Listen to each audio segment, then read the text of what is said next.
Jadi yang pertama Tuhan itu mengikatkan perjanjian sebenarnya nggak di sini saja sih. Jadi sejak awal atau kita di teologi itu biasanya disebut janji induk. Jadi sejak awal di kejadian itu kan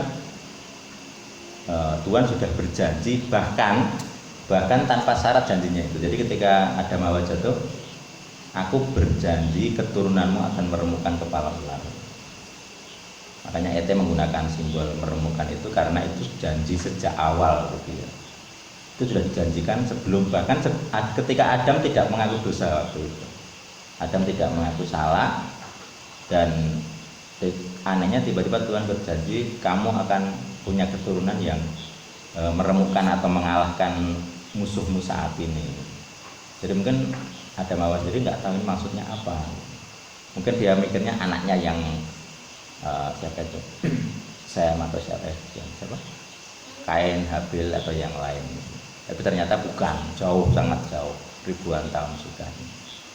Tapi kita melihat bahwa sejak awal Tuhan sudah memakai metode perjanjian. Nah, setan juga menggunakan pola yang sama sebenarnya. Jadi, makanya kalau dalam okultisme mesti ada unsur perjanjiannya. Yang menarik sebenarnya adalah dalam setiap perjanjian itu setan sebenarnya mengakui bahwa manusia itu yang berkuasa. Nah, cara memperoleh kuasa dari manusia yaitu setan mempergunakan apa yang disebut sebagai muslihat gitu ya. Jadi ketika setan berusaha merebut kuasa manusia di suatu tempat, itu dia mempergunakan muslihat. Caranya apa? Caranya dia mendeklarasikan diri atau menipu sebenarnya. Jadi intinya dia menipu orang bahwa dia itu berkuasa gitu. Tapi aslinya enggak. Maka ketika manusia menghambakan diri kepada sosok tersebut, dia sedang menyerahkan kekuasaannya. Jadi makanya ketika mereka setan jatuh dari surga ke bumi, mereka jatuh di tempat-tempat tertentu dan itu wilayah domain mereka. Tetapi untuk menguasai dunia manusia, mereka memerlukan perjanjian-perjanjian.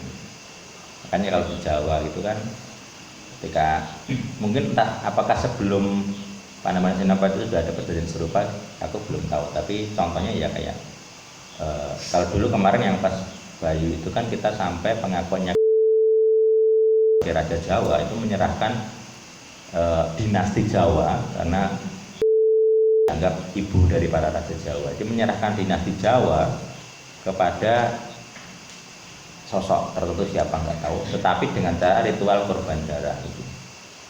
Jadi dinasti Jawa dimulai dengan pembunuhan dan itu korban darah, dan korban darah ini menjadi tanda sah perjanjiannya.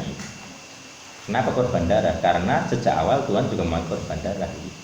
Sejak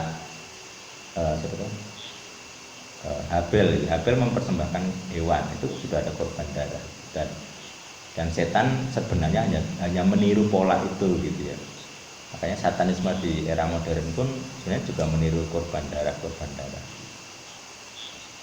Karena diharapkan bahwa darah itu memberi kehidupan gitu. Makanya di kitab Torah itu kan kamu nggak boleh makan darah gitu, karena secara spiritual waktu itu gitu ya, bagi orang-orang di masa itu makan darah itu punya nilai spiritual gitu. Kayak seperti kalau satanisme sekarang gitu, mereka minum darah atau korban manusia itu tujuannya untuk memperoleh entah perkenanan dari setannya atau mereka memperoleh kehidupan. Dan Tuhan tidak ingin kita memiliki pengharapan akan kehidupan yang lain. Kenapa? Karena kalau kita mengerti makna dari nama suci Hayahu Hawa dan